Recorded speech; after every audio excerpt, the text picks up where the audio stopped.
Hey guys, welcome to another episode of Everything Football, where we talk everything football from the NFL, the NCAA, the AAF, the XFL, and the CFL. In today's video, we're going to be previewing this week's games in the AAF, starting with the Birmingham Iron versus the Salt Lake City Stallions. We're going to be doing 3 keys for each of these games, starting with the Salt Lake and Birmingham game. My 3 keys that I have written down are: how will they turnovers? Will Salt Lake turn the ball over to Birmingham? That was a big emphasis last week for Birmingham. They did force 2 interceptions, got their ball back and were able to score, I think, off one of them.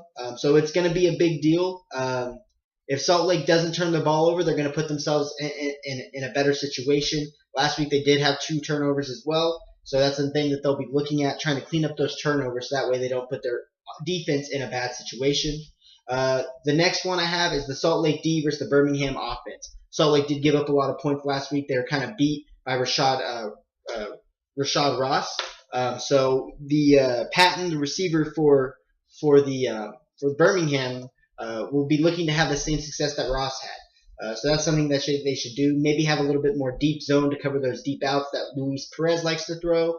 That's something you should look for, as well as maybe try and get after the passer. Although Luis Perez, I think, had the best weekend under pressure. So that's a big thing.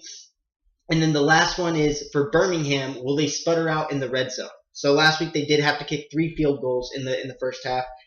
Went into the halftime only up 9-0. They're going to want to capitalize off those red zone opportunities more. So when you get into the red zone, they're going to be looking to score and really get more than just 3 points on the board. Although 3 points is better than nothing, they do want that 6 to 8 points that they can get. Moving on to the next game will be the Atlanta Legends versus the San Diego Fleet. This is going to be the first home game for San Diego, so we're kind of looking for what the crowd will be. I actually saw some advertisement by the San Diego Fleet asking, telling people to come sell it out. I think it'll be good. It's the first home game in San Diego since the San Diego Chargers left. And the 3 keys I have for this game: Atlanta O-line versus the San Diego D-line. San Diego's D-line did get a good pass rush on against San Antonio last week, and Atlanta's O-line was clearly the worst O-line in the league last week. So you'll be looking after that, seeing if San Diego can implement the same pass rush on maybe a worse defensive line. And for Atlanta, they really want to clean that O-line play up, get better pass protection, give Matt Sims or Aaron Murray, whoever they decide to go with, some more time to pass the ball.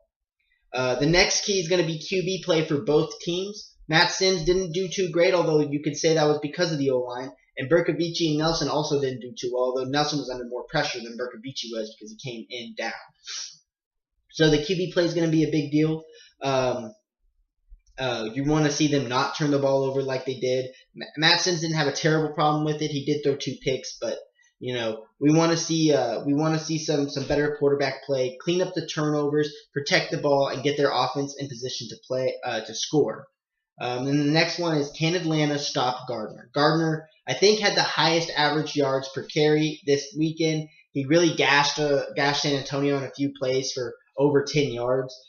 So if I was San Diego, I would feed Gardner, take the ball out of my quarterback's hands, and really let him make plays in the play-action game, as opposed to having to throw it and then put yourself, when you're down, they know you're going to throw it. So really give the ball to Gardner, chew up clock, maintain the play. I predict San Diego to win this game, and my prediction for the Birmingham game is actually Birmingham to win the game. I forgot to say that one, guys. And for the next game, it's going to be at 1 o'clock on Sunday, and that's the game of the week: Orlando versus San Antonio. So we have my personal ranked number 2 team versus my personal ranked number 4 team. So the big 3 on this one is going to be San Antonio's pass rush. How will San Antonio's pass rush affect Orlando? Last week, Atlanta didn't do too hot against Orlando in the pass rush area. They really let Orlando kind of get away with what they wanted. San Antonio had 6 sacks last week, the most out of any team. So the 6 sacks is going to be something you're going to look after. A lot of it was coverage sack too. So if San Antonio can get a good pass rush, can maintain that good coverage, and get after the quarterback, you expect it to be a closer game than some people are predicting. San Antonio could pull this one away. They do have home field advantage. The next point is going to be Jalen Marshall. Jalen Marshall, to me, looked like the best receiver in the league last week. Really able to go up against double coverage, go and be physical at the point of attack, and really get the ball and high point it. He had a crazy good touchdown. He had some, I think, 3 receptions. He really displayed some athleticism in the game. So Jalen Marshall is a physical receiver. So San Antonio is going to need to put someone on him to be really able to neutralize him and maybe even throw a safety over top with a corner under coverage. So you're looking at that and what they'll do with Jalen Marshall. But Orlando's passing game in general is really good. They have some good receiving backs and all of that. And then my last point is, can Woodside be more consistent? Logan Woodside had a good week last week, but not necessarily a great week. You're kind of looking at his play and asking him to be more consistent with the football.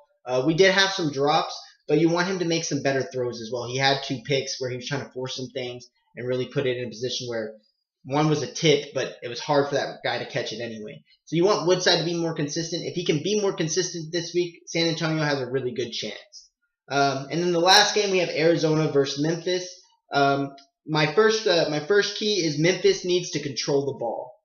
Memphis really is not going to be a passing attack kind of team, so they really want to run the ball between the tackles, kind of get a good pace of game going, and control the clock. If Memphis can control the clock, they have a better shot at winning this game than if they didn't. Last week they got down, so they had to pass the ball, really put the ball in Christian Hackenberg's hands, and he just didn't live up to it. The next one is Rashad Ross. Rashad Ross tied probably first for best receiver in the league. Some people would have him number 1. I just think Jalen Marshall is a little more physical, something that I prefer.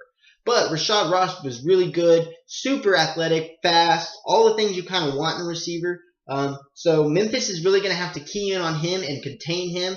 If you're Memphis, you would rather not get beat by him. Let someone else beat you, but don't let Rashad Ross beat you. So that's a big deal. And then the final one is Hackenberg. Really not just Hackenberg, it's quarterback play. Hackenberg needs to elevate himself playing against John Wolford. Wolford had the best week out of any quarterback last week, so you're really looking at Hackenberg to elevate. He doesn't have to be the same quarterback as Wolford, but he just has to do better. Maybe get them out of some third down situations. If they run the ball, control the clock, they can get into some play action situations where Hackenberg maybe has a few easier throws to make. So that's a big deal. Hackenberg can't turn the ball over, and he can't make the mistakes. He can't make the bad throws that he was making last week. So if you have all of that add up, this game could end up being a good game, although I do predict Arizona to have the best win so far. Although Arizona at the moment, I believe, has the weakest record of any team in the league. Maybe followed by San Diego closely, but I would still say Arizona has the weakest record or weakest schedule of anyone else in the league. So that's it for the video, guys. Thank you for clicking on the video. I do have a question. What 4 teams do you think will come out on top this week? Name your 4 teams down below in the comments, and leave a like if you like the video, guys. Thank you for watching.